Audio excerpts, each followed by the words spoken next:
The ramifications of the massive patch that changed the majority of the characters in the game are now starting to settle, and the results are pretty promising, and I want to get into that into more depth. But first, Play Overwatch did tweet out yet another Storm Rising trailer for the new Archives event, showcasing Maximilian as a centerpiece. They keep showcasing this phrase, chase the truth, and I'm wondering how literal we're supposed to take that. Here we see Maximilian driving away in a luxury vehicle flanked by 2 bodyguard trucks with armed Talon guards surrounding him, which makes me imagine this is what the payload version of this map will ultimately look like. But as for the Archives mission, there may actually be clues hidden inside this teaser. As you can see, if you pause the frame during these text transitions, there's some hidden characters getting snuck in, and since English is the only language I barely understand, I can't make any sense of this, but maybe one of you or someone else on the internet will figure this out. There is a chance that these characters translate to the same words that they were saying anyway, just trying to imply that as this archive was being decrypted, it's sort of doing an active Google Translate, so it might just be a fun effect. But I kind of doubt that, because characters don't translate one-to-one between languages, so I'm more leaning towards there's a hidden message here. And even if we go back to the teaser yesterday, we can find the same effect on the decrypting text at the start,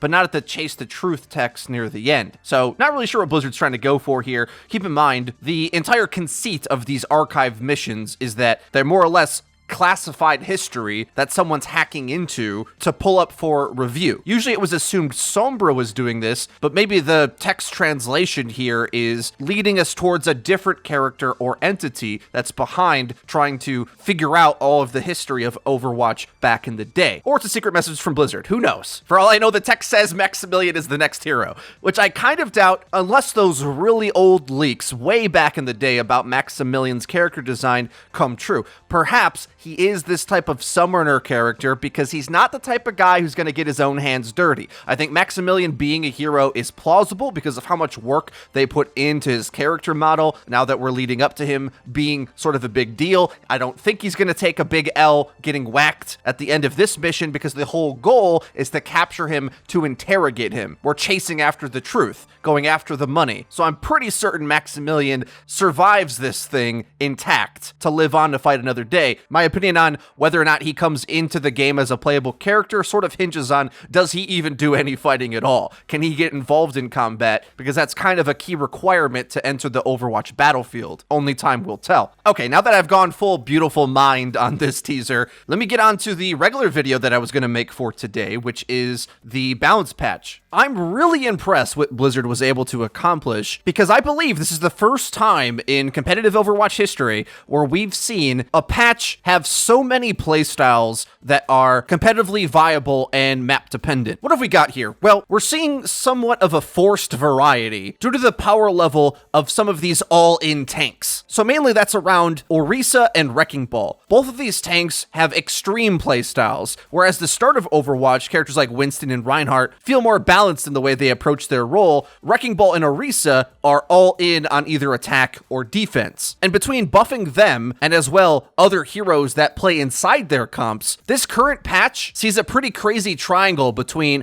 3-3 comps, Bunker, and Super Dive with Wrecking Ball, either with a diva or triple DPS. Both can be pretty good. And it really only comes down to maps where you can't exploit either Wrecking Ball or Bunker that we start to see the 3-3 mirror take over. But if you've been watching Stage 2 of Overwatch League, I think I can guess that it's a 3-3 mirror about half of the time, and it pretty much comes down to those other two comps not being playable enough to have a chance to compete. But I'm just happy that other things are getting played. That's great. Now, this is sort of a double-edged sword that I want to examine a little bit further, because although I think it's a victory for Blizzard's balance philosophy so far to Overwatch, we are losing a key aspect that I know a lot of community members care about. I mean, this was one of the major points in the Siegel State of Overwatch video where soft counters are going away. He said it way back then, and it's just getting worse now. This will just be the way of the future of the game until arbitrary restrictions are put on hero selection, role locks, things like that. Why do I say that? Well, on a map where you can set up a Baptiste,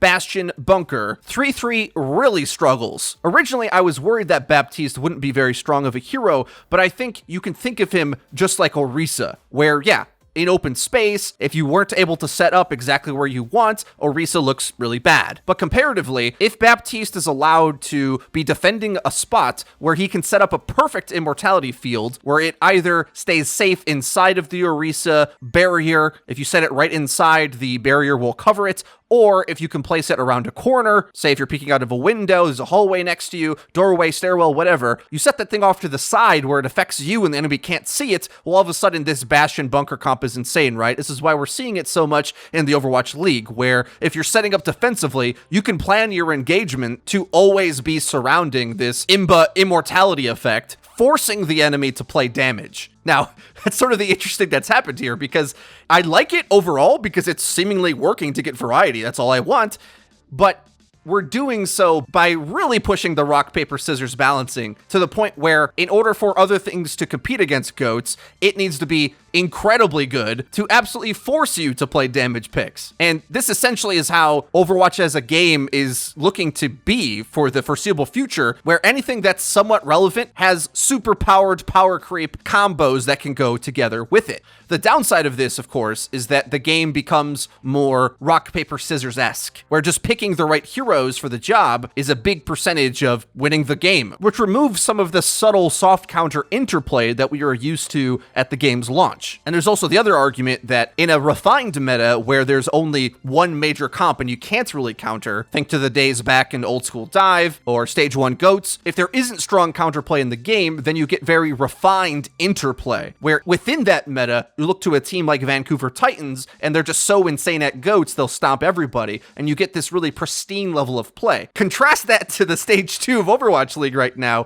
where so many games are just a clown fiesta of nonsense right now. It's been a ton of fun to watch, but it's very unrefined, right? Where there's teams right now who come out with a set strategy and are just wrong about how some of the interactions work. You look to Seoul trying to play GOATs up against a Bastion Junkrat bunker on Paris, or the Eternal going up against Chengdu Hunters, who try to set up a Bastion bunker up against a Symmetra, where the Sim Teleport is getting their damage dealers into position to beat out the Bastion. And this sort of chaotic gameplay, I know, puts some players off, but with Overwatch getting more complex, there's just no way to take a step back of this being the case if we want to see variety at all. With that, I'm really happy because I like the complexity. I want the game to be way harder and for a lot of things to be viable, but it does leave a bad taste in my mouth because I think we may devolve into a place where, okay, Baptiste Bunker with Bastion is incredibly strong. It requires them to play damage, but once teams realize the pathing and the hard counter picks to get that to look silly, will it just not get played? And then all of a sudden, despite all the variety that exists, teams are still just going to play GOATs mirrors because it's the only reliable thing they can get a grip on. This is why I think arbitrary limits on the game, hero bans, Force 222, things like that, that sort of simplify the game are good so you can wrap your head around the matchup you're going into. A lot of people say Overwatch doesn't have enough heroes. Well, it's got so many heroes that we've got wacky play styles. I mean, think of today's Overwatch compared to year one. There was no such thing as Wrecking Ball propping up triple DPS or Bunker propping up Bastion. These just weren't a thing in the game. There was a lot of these outlier heroes that everyone knew were a little bit niche, and we were expecting that to be okay, that they were just sort of doomed to get lower pick rates because they weren't straightforward mainstream heroes that could apply to a lot of situations like Genji, Tracer, Widow. So instead, with Blizzard going down this power creep route, it gets us GOATs, but it also gets us Super Bunker and Hyper Dive, and showing no signs of slowing down as more heroes get released and Blizzard keeps balancing the game to try to get as much viable at once. So I'm interested to know what you guys think of the balance changes overall. Do you agree with me that you'd rather have the chaos as long as we get the variety as well? Or do you prefer the olden days where Genji and Tracer were kind of the best overall and there was a lot of other options that you could pick, but the simplified game was a bit more straightforward? Let me know in the comment section down below.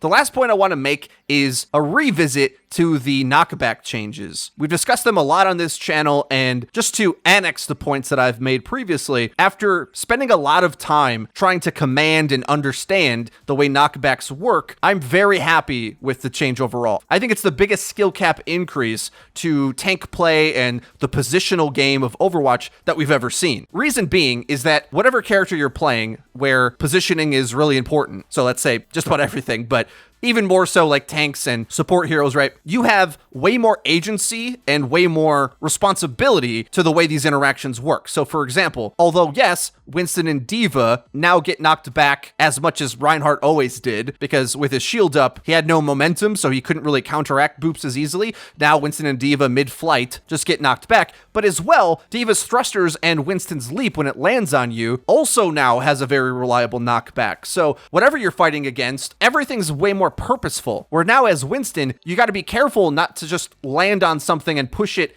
to safety. You want to be more accurate with all of your knockback effects because they are so reliable. You can put things exactly where you want them a lot of the time. Meaning if you're good at that aspect of the game, there's just less up to chance in that way. And that's what I mean by the skill cap being raised. It's just far less random. It's more of it's in your control. Whereas in the previous system, when you're playing tank, you're sort of just at mercy of the happenstance of the boop. Pray to the boop gods that you don't go super far for some reason and get sent off a cliff. Whereas now you know that Lucio boop is insane, so you concentrate on playing against it. You have to respect knockbacks severely now, but because of that, they're a more engaging and integral part of the gameplay, which I think overall this has been the most positive global change Blizzard has done since they reduced the charge rate across the board of all ultimates, which is a change I think they might think to do again. But back to the knockback stuff. To all my points talking about earlier of how all of these different main tanks are more viable, I think the knockback change holds a very strong role in making that a thing. Sure, Wrecking Ball gets deflected easier, but he also has way more reliable boops in his own right, making his whole playstyle more reliable on the whole, and a big reason why I think he's a competitive main tank now, alongside the adaptive shield change, of course.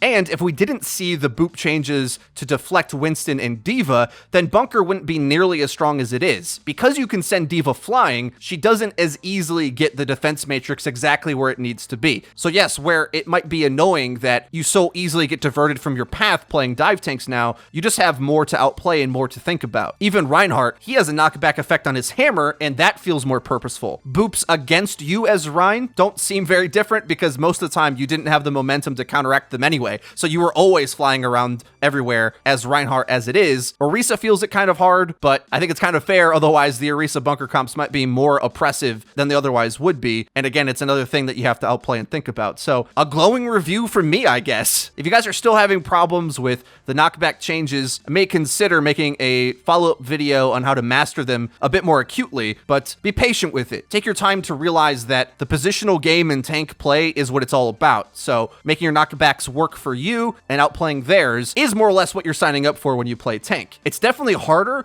but it also raises the skill cap of tanks because it gives you more of a gap to get more value than the enemy tanks do. Well, guys, that's my complete update on the patch. I hope you guys did enjoy the video. If you did, please be sure to leave it a like. It really does help us out and lets us know that you're enjoying the content. And if you haven't already, please subscribe and be sure to hit the bell icon so that you get notified when our videos go live. Link to the description is our Twitter, where we tweet out news, updates, and dank memes. That's been it for me. I've been FREEDO for your Overwatch. I'll see you guys next time.